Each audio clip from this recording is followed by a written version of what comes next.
Amis téléspectateurs de Radio Télépixel, bonsoir à vous tous. C'est un plaisir pour nous de vous rejoindre encore une fois cette fin de semaine pour notre livraison hebdomadaire qui est Facilité, une émission technologique où l'on parle de technologie, où l'on parle de ce qui se passe, de ce qui se fait, de ce qui se dit dans le domaine des technologies, dans l'industrie des technologies. Et comme on le dit toujours, nos principaux auditeurs, ce sont les étudiants qui se préparent à aborder le marché du travail. On travaille pour eux, on essaie de leur expliquer comment ça se passe dans l'industrie des TI.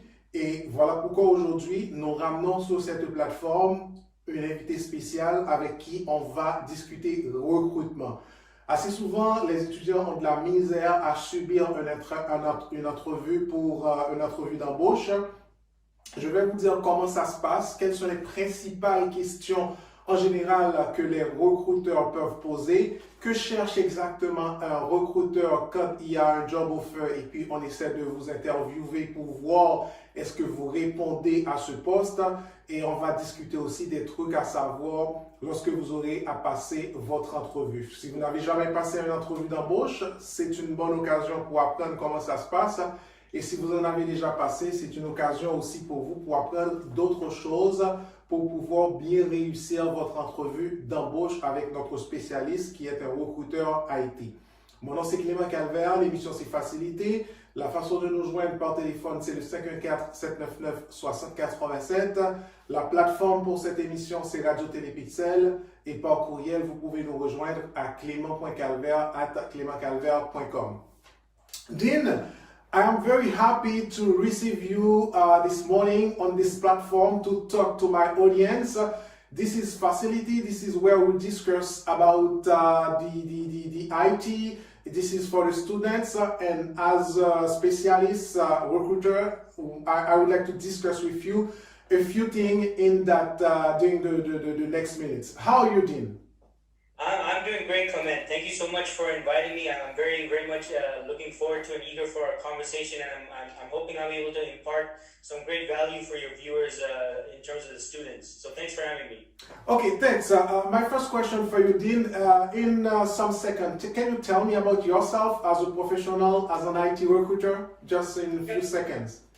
Yeah, sure, absolutely. So I've been working in the recruitment and staffing industry for about 8+ years. So I started out actually building my own recruitment agency. Did that for about my first 4 years in the industry, and then the most recent 4+ years has been working for other staffing industries. And I've been recruiting on positions at organizations ranging from startups all the way to large-size multinational corporations, and dealing with decision makers from HR all the way up to C-level and business owners. So this has given me a wide range of experience with different types of organizations from a recruitment standpoint, and dealing with different types of decision makers. So that's pretty much where my viewpoint comes from. Excellent. Dean, tell me, how to well prepared for an interview? Yeah, so this is a very important question, Clement, and I would say there are definitely many parts to preparing well for an interview.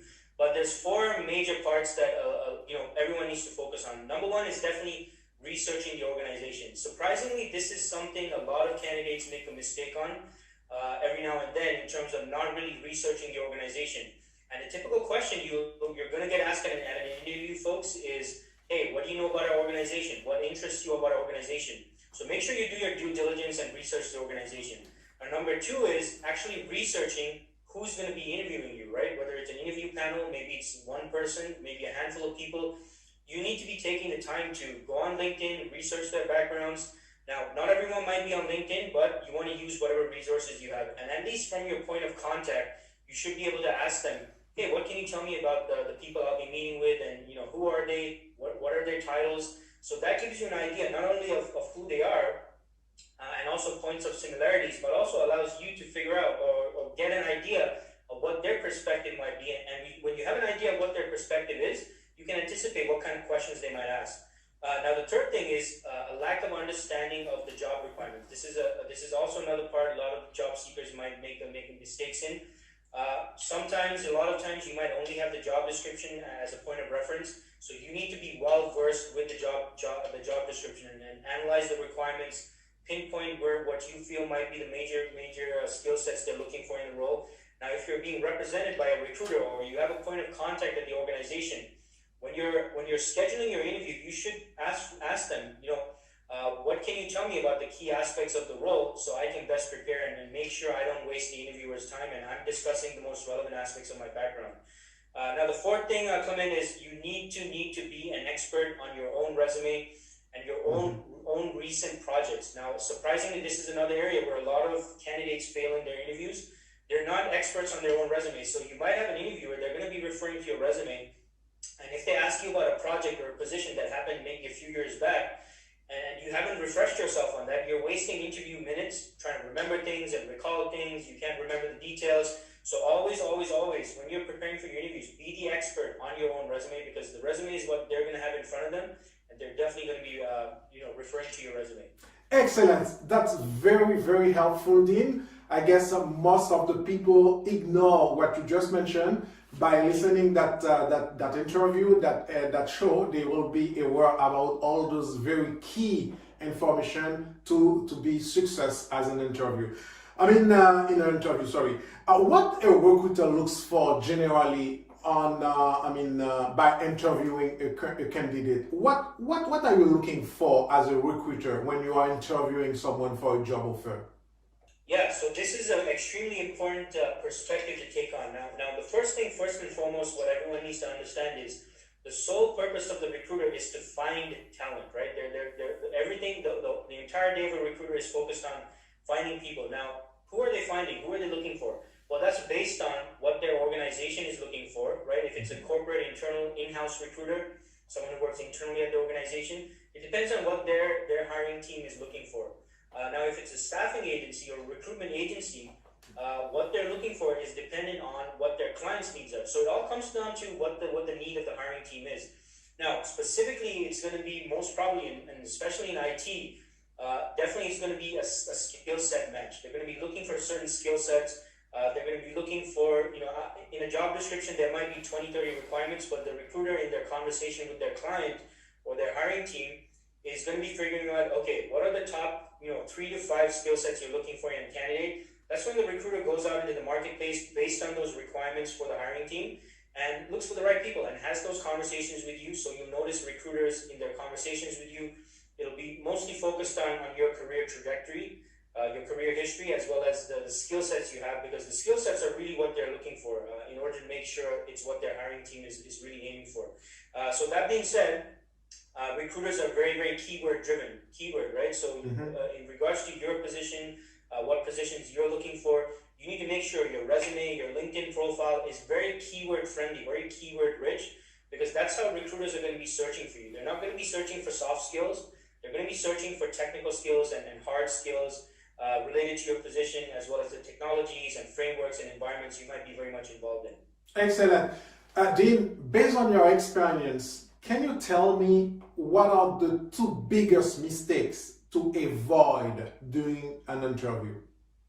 Yeah, so I think the biggest mistake, Clement, unfortunately a lot of people make is, I would probably, there's many mistakes, but I would say if I could choose maybe 1 or 2, definitely number 1 is, and I've heard this directly as feedback from hiring managers, right? And the feedback has been, a lot of candidates are not well versed on their own resume, right? So this is a major mistake a lot of people make. And I think the reason that people make this mistake is they feel like, okay, I have a resume, I have a good resume, that's it, I don't need to do anything else. No, folks, you have to be the expert on your resume, right? Going back to what I mentioned before. So my feedback from a lot of hiring managers, unfortunately, has been, sometimes candidates, they're just not well versed with their own resume, which is kind of, it doesn't look good, it doesn't reflect well on you as a candidate, right? So again, you need to be the expert on your resume. Take the time to refresh yourself on your most recent projects. Within the past 5 to 8 years, if you're a senior person, if you're a junior, within the past 2, 3, 5 years, or whatever experience you have, you need to be the expert on your own resume. Now, the second mistake is a lack of effort in understanding the position and the role. At the interview, another mistake a lot of candidates make is they feel that they have to wait until the end to ask all their questions, but you need to be making an effort to ask questions and understand the position throughout the conversation, because that's what's going to allow you to understand, okay, this is what they're looking for, this is what they need, these are their pain points. So this is what I have to highlight from my background experience that I can tell them about that would be relevant to them and capture their attention. So if I could only mention 2 things, Clement, those would be the 2 things. Okay. My next question for you was if ever I can ask question during the interview. You just answered that, so I'm gonna rephrase my question. If ever I can ask question to my interlocutor during the interview, what kind of question should I ask during that interview? Sometimes they always ask, okay, you can ask question, but what kind of question exactly can I ask to my interlocutor during the interview? Right, and this is an extremely important point. I'm glad you brought this up, Clement, because a lot of people they wait until the end to ask their questions. So absolutely, you should be asking questions throughout the conversation, folks. Right now, the ideal questions that you need to compile and put together and gather is questions that accomplish, I would say, three things. Right, number one, it allows you to gather more information, learn more about the position, the problem, the pain points, the project, and all that. Second thing, a good question should accomplish for you is open up more opportunities to continue the conversation and create more opportunities for you to talk about your value, what you can bring to the table, and how you can help the organization.